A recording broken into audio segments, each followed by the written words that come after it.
মেঘালয় আচলতে এটা পৰ্যটন ক্ষেত্ৰৰ কাৰণে তেখেতসকলৰ যিসমূহ ঠাই আছে এই ঠাইসমূহ বিখ্যাত আৰু অসমৰ বিভিন্ন মানুহ আৰু ভাৰতবৰ্ষকে তদুপৰি ভাৰতবৰ্ষৰ বাহিৰৰ বহু মানুহ পৰ্যটক হিচাপে মেঘালয়লৈ যায় আৰু মেঘালয়ৰ যিসমূহ দৃশ্য আছে মেঘালয়ৰ যিসমূহ ঠাই আছে সেই ঠাইসমূহ তেখেতসকলে উপভোগ কৰিবৰ কাৰণে যায় আৰু মেঘালয় চৰকাৰখনৰ এইটোৱে হৈছে আয়ৰ মূল উৎস পৰ্যটনৰ জৰিয়তে তেখেতসকলে আয়ৰ 70% তেখেতসকলে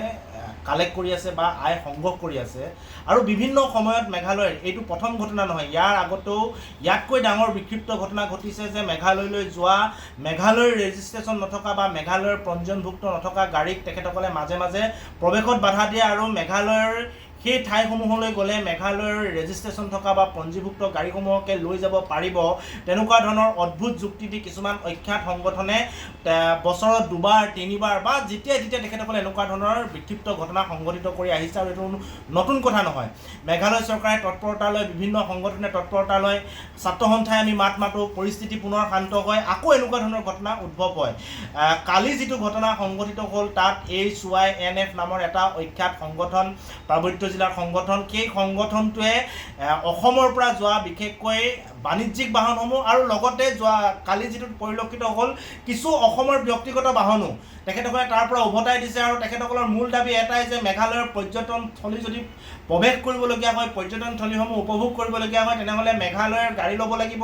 মেঘালয়ৰ পঞ্জীভুক্ত গাড়ী মেঘালয়ৰ খাচী মানুহৰ গাড়ী ল'ব লাগিব তাৰপিছতে সেই ঠাইসমূহলৈ যাব পাৰিব বুলি এটা অদ্ভুত যুক্তি দি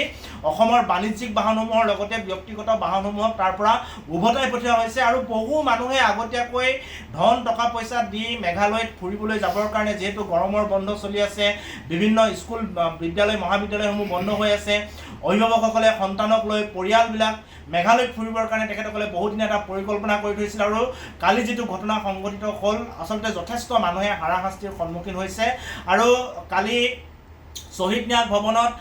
টুৰিষ্ট অসমৰ টুৰিষ্ট যিটো আচলতে এছ'চিয়েশ্যন আছে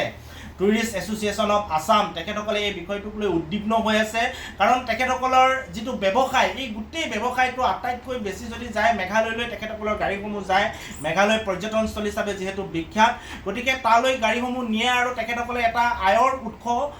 তেখেতসকলে পাই আছিল কিন্তু হঠাতে যেতিয়া এনেকুৱা ধৰণৰ কাণ্ড সংঘটিত কৰিলে বন্ধ কৰি দিলে তেখেতসকল চিন্তিত হৈছে আৰু আমাৰ লগত ছাত্ৰ সন্থাৰ লগত গোটেই বিষয়সমূহ আলোচনা কৰিছে প্ৰথম অৱস্থাত খাচী ছাত্ৰ সন্থাই গোটেই বিষয়টো জড়িত হৈ আছে বুলি সন্দেহ প্ৰকাশ কৰিছিল আৰু খাচী ছাত্ৰ সন্থা KUC যিহেতু ছাত্ৰ সন্থা KUC আমি সকলো নেচৰ অন্তৰ্ভুক্ত নৰ্থ ইষ্ট ষ্টুডেণ্ট অৰ্গেনাইজেশ্যনৰ অন্তৰ্ভুক্ত আমি লগে লগে বিষয়টো KUCৰ লগত আলোচনা কৰিছোঁ আৰু খাচী ছাত্ৰ সন্থাই স্পষ্টকৈ এটা কথা জনাইছে যে অসমৰ গাড়ী হওক অসমৰ বাহিৰৰ গাড়ী হওক ভাৰতবৰ্ষৰ যিকোনো ৰাজ্যৰ গাড়ী হওক মেঘালয়ত প্ৰৱেশ কৰাত কেতিয়াও বাধা থাকিব নোৱাৰে কাৰণ মেঘালয়ৰ মূল উদ্যোগটোৱে হৈছে পৰ্যটন উদ্যোগ মূল আয়ৰ উৎসটোৱে হৈছে তেখেতসকলৰ পৰ্যটন আৰু এনেকুৱা ধৰণৰ কৰ্মকাণ্ড এনেকুৱা ধৰণৰ কাণ্ডৰ জৰিয়তে তেখেতসকলৰ আয়ৰ উৎসত বাধাৰ সৃষ্টি হ'ব বুলি কৈছে আৰু খাচী ছাত্ৰ সন্থাই লগে লগে একেমুখে এটা কথা ঘোষণা কৰিলে যে এই ধৰণৰ কাণ্ডত খাচী ছাত্ৰ সন্থা জড়িত নাই আমি যৌথভাৱে প্ৰেছ বিবৃতি দিব বিচাৰোঁ বুলি ক'লে আৰু ছাত্ৰ সন্থা আৰু খাচী ছাত্ৰ সন্থাই আমি যৌথভাৱে আজি প্ৰেছ বিবৃতি প্ৰকাশ কৰিছোঁ ঘটনাটো দুখ প্ৰকাশ কৰিছোঁ আৰু মেঘালয় চৰকাৰক আমি আবেদন জনাইছোঁ কোনো কাৰণত যাতে অসমৰ পঞ্জীয়নভুক্ত ব্যক্তিগত বাহনেই হওক বাণিজ্যিক বাহনেই হওক কোনো কাৰণত যাতে মেঘালয়ত প্ৰৱেশত বাধা আৰোপ কৰিব নোৱাৰে আৰু এনেকুৱা ধৰণৰ সংগঠনবিলাকক নাকি লগাবৰ কাৰণে আমি আহ্বান জনাইছোঁ খাচী ছাত্ৰ সন্থাই চৰকাৰৰ লগত কথা বতৰা পাতিছে আৰু আজি চৰকাৰৰ তৰফৰ পৰা কিছুমান নীতি নিৰ্দেশনা দিয়া দেখিছোঁ তেখেতসকলে এই বিষয়টো পক্ষপাতী নহয় আৰু ইতিমধ্যে তেখেতসকলে কোৱা অনুসৰি কালিৰ দিনটোতে প্ৰায় 30% হোটেল কেঞ্চেল হৈছে বিভিন্ন পৰ্যটনস্থলীৰ পৰা অহা আয়ৰ উৎস 30%লৈ হ্ৰাস পাইছে আৰু আজিৰ দিনটোত সেই হ্ৰাসৰ সংখ্যা 70%লৈ হ্ৰাস পাইছে গতিকে আটাইতকৈ লোকচানৰ সন্মুখীন যদি হৈছে মেঘালয়ে হৈছে এই কথা তেখেতসকলে স্বীকাৰ কৰিছে আৰু এই কথাটো হয় আৰু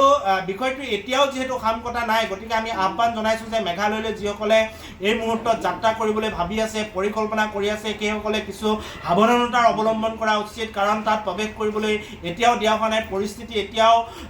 শান্ত হোৱা নাই চৰকাৰে পৰিস্থিতি শান্ত কৰিবৰ কাৰণে চেষ্টা কৰি আছে গতিকে আজিৰ ভিতৰত বা কাইলৈৰ ভিতৰত যদি কোনো লোকে অসমৰ মানুহে মেঘালয়ত প্ৰৱেশ কৰিব বিচাৰিছে মেঘালয়লৈ ফুৰাৰ কাৰণে তাৰ চেৰাপুঞ্জী জোৱাই ডাউকি এনেকুৱা ঠাইসমূহ ফুৰাৰ কাৰণে যদি পৰিকল্পনা কৰিছে তেনেহ'লে 2টা দিন পিছুৱাবৰ কাৰণে আমিও আহ্বান জনাইছোঁ যিকোনো খবৰৰ বাবে যোগাযোগ কৰক 7099017330 আৰু 7099017110 নম্বৰত।